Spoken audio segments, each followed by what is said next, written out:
আসসালামু আলাইকুম, আপনাদের সবাইকে স্বাগত জানাচ্ছি আমাদের আজকের ভিডিওতে।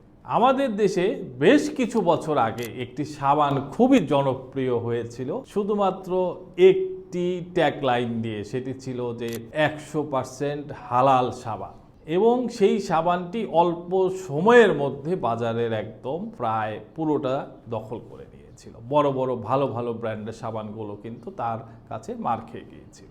এখন বর্তমানে আপনি চাইলেও কি 100% হালাল এই ট্যাগলাইন ব্যবহার করে কোনো সাবান বা কোনো পণ্য বাজারজাত করতে পারবেন?